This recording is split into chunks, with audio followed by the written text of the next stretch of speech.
Let us look at the beauty of this question. Integration of x plus 1 into x plus 2 bracket raised to 7 into x plus 3 dx. Now, look at this question and we'll try to think how can we able to solve it. मुझे जितना भी integration का knowledge है, मैं कोशिश करता हूं कि मैं कौन से पॉइंट्स यहां पे लगा सकता हूं. मुझे बहुत क्लियरली दिख रहा है ये 3 ब्रैकेट का मल्टीप्लिकेशन है. सो टाइप 3 क्या कहता है, जब तक हो सके मल्टीप्लिकेशन डिवीजन पावर को काय में कन्वर्ट करो, प्लस माइनस में. सो जब मैं यहां देखता हूं तो x प्लस 1 और x प्लस 3 तो बहुत इजीली मल्टीप्लाई हो जाएंगे. प्रॉब्लम किसके साथ रहेगा?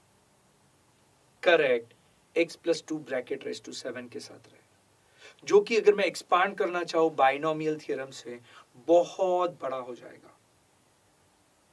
थोड़ा मैं और सोचता हूं, फिर टाइप 1, टाइप 2, टाइप 3 में भी पूरी तरह हेल्प नहीं हो रहा है, तो let's go to type 4 that is chain rule. But जो चीज खटक रही है वो लीनियर तो है, x प्लस 2 खटक रहा है, लीनियर तो है, बट बचा हुआ चीज फॉर्मूले में नहीं आ रहा है. नीचे में फंक्शन, ऊपर में डेरिवेटिव नहीं है, राइट. तो सडनली मुझे दिखता है कि लीनियर फंक्शन खटक रहा है, और जो चीज खटक रही है उसे हम x मान सकते हैं, या तो हम चेन रूल चला रहे हैं या हम उसे linear substitution that is type 8 cover कर सकते हैं. अगर आपको नहीं पता है तो हम क्या करते हैं, जो लीनियर फंक्शन जो इरिटेट कर रहा है, जो खटक रहा है, उसको हम रिप्लेस कर देते हैं, सब्स्टिट्यूट कर देते हैं वेरिएबल से t से, और बचे हुए x को भी हम t के एंगल में लिखने की कोशिश करते हैं. इस सारे प्रोसेस में सबसे बड़ा फायदा जो है कि हमें सब्स्टिट्यूशन में जिस चीज को हम सब्स्टिट्यूट कर रहे हैं उसका डेरिवेटिव एडजस्ट रखना पड़ता है. बट इस केस में जहां हम लीनियर फंक्शन यानी x प्लस 2 जो खटक रहा है उसका डेरिवेटिव एडजस्ट करने की जरूरत नहीं होती है. क्यों? क्योंकि डेरिवेटिव ऑफ लीनियर फंक्शन ये कांस्टेंट होता है, और कांस्टेंट अपने हिसाब से कहीं भी एडजस्ट हो जाता है. तो एडवांटेज ऑफ टाइप 8 क्या है कि लीनियर फंक्शन का सब्स्टिट्यूशन इज इसका डेरिवेटिव एडजस्ट करने का हेडेक नहीं है, क्योंकि लीनियर फंक्शन का डेरिवेटिव कांस्टेंट होता है. You can check derivative of x plus 2. So plus minus का डेरिवेटिव है, इसका डेरिवेटिव अलग हो जाएगा, उसका डेरिवेटिव अलग हो जाएगा. So derivative of x plus derivative of 2. थोड़ा बहुत भी डेरिवेटिव का फॉर्मूला पता है तो डेरिवेटिव के अलजेब्राइक टर्म्स में क्या मिलता है मुझे, derivative of constant equals to 0, derivative of x equals to 1. So यहां मुझे जो आंसर आएगा वो होगा 1 plus 0 that is 1. So derivative of linear function constant है, जिसका हेडेक नहीं, वो कहीं भी एडजस्ट कर जाएगा, और बचे हुए x को मुझे t में लिखना है. तो बेसिकली कैसे हम चलेंगे, तो लेट्स से अपना जो क्वेश्चन है integration of x plus 1 into x plus 2 bracket raise to 7 into x plus 3 dx. हम क्या करेंगे, इस पूरे प्रोसेस में मुझे जो चीज खटक रही है वो है x plus 2 bracket raise to 7. क्या करेंगे, एकदम सिंपल, हम पुट करेंगे, put x plus 2 equals to t. पर याद रखना लीनियर सब्स्टिट्यूशन में और एक है कि कुछ x और बचे रहेंगे जो क्वेश्चन में है, उन्हें रिप्लेस करने के लिए हमें x की भी वैल्यू चाहिए. तो इधर ही हम कर लेंगे कि प्लस 2 है, उधर जाएगा तो माइनस, इसलिए जहां जहां भी x होगा हम उसको काय से रिप्लेस कर सकते हैं, t माइनस 2 से. Correct. So x is equal to t minus 2. Similarly मुझे dx को भी रिप्लेस करना है, और इसीलिए जब हम सब्स्टिट्यूशन करते हैं उसका जिस फंक्शन को हम रिप्लेस कर रहे हैं उसका डेरिवेटिव एडजस्ट होना है, बट यहाँ पे उसका टेंशन नहीं. क्यों? क्योंकि फंक्शन लीनियर है. तो चलिए, so therefore x plus 2 equals to t. So differentiating with respect to x, दोनों साइड में डेरिवेटिव लेंगे. सो आ जाएगा डेरिवेटिव ऑफ x प्लस 2 और यहाँ आ जाएगा dt by dx. Plus minus का डेरिवेटिव अलग अलग जो यहाँ देखा था हमने, derivative of x plus derivative of 2 is equal to dt by dx. So derivative के अलजेब्रा में हमें दिखता है डेरिवेटिव ऑफ कांस्टेंट इज 0 और डेरिवेटिव ऑफ x इज 1.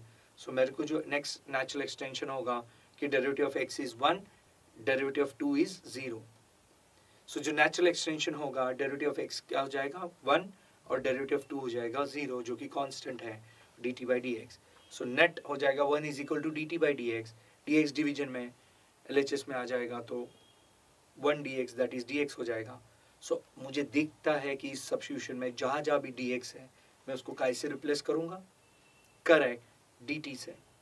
और सडनली मेरा जो क्वेश्चन है x plus 1 into x plus 2 bracket raise to 7 into x plus 3 अब क्या बन जाएगा, इंटीग्रेशन ऑफ x की जगह लिखूंगा मैं t minus 2, so t minus 2 plus 1 into x plus 2 को हम लिख रहे हैं t, so t raise to 7 और आगे जो हो जाएगा x की जगह लिखेंगे t माइनस 2 प्लस 3, dx को हम रिप्लेस करेंगे dt से, सो हो जाएगा dt।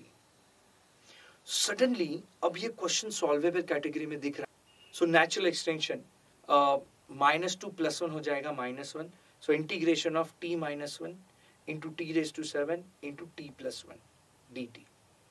t minus 1 t plus 1, देखो जरा जो तीसरा ब्रैकेट है मैं नजदीक लाता हूँ, तो नेचुरल एक्सटेंशन क्या हो जाएगा, integration of t minus 1 into t plus 1 into T raise to 7 dt।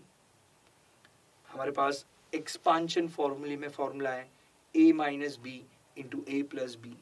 बोलिए क्या है formula, a minus b into a plus b is a square minus b square, so that is t square minus 1 square, that is 1। So natural extension हो जाएगा integration of t square minus 1 square into t raise to 7 dt। Simplify करें तो that is integration of t square minus 1 into t raise to 7 dt। बहुत clearly है, type 3 में जब तक हो सके मल्टीप्लिकेशन डिवीजन को प्लस माइनस में कन्वर्ट करो। ये जो t रेस टू 7 है अब इस ब्रैकेट में मल्टीप्लाई कर दूंगा, so integration of t square into t raise to 7 minus 1 into t raise to 7 whole bracket dt। Plus minus का integration, correct, type 2 plus minus का इंटीग्रेशन, इसका इंटीग्रेशन अलग, उसका इंटीग्रेशन अलग अलग अलग, so that is integration of. और एक चीज, या T square into T raise to 7 हम सिंप्लीफाई कर सकते हैं लॉज ऑफ इंडाइसिस में, दो नंबर का मल्टीप्लिकेशन, बोलिए, करेक्ट, पावर का addition, a raise to m into a raise to n is a raise to m plus n। So मैं डायरेक्ट लिख सकता हूँ integration of t raise to 2 plus 7 क्या हो जाएगा, करेक्ट, 9 हो जाएगा, t raise to 9 dt minus integration of t raise to 7 dt। अगर आप इन दोनों फंक्शंस को देखोगे इंटीग्रेशन के, तो मुझे बहुत क्लियरली समझता है t रेस टू 9 ये किसके जैसे चलेगा, करेक्ट, इंटीग्रेशन के अलजेब्रा में जो x रेस टू n है, x raise to 9 algebraic function का फॉर्मूला वो चलेगा।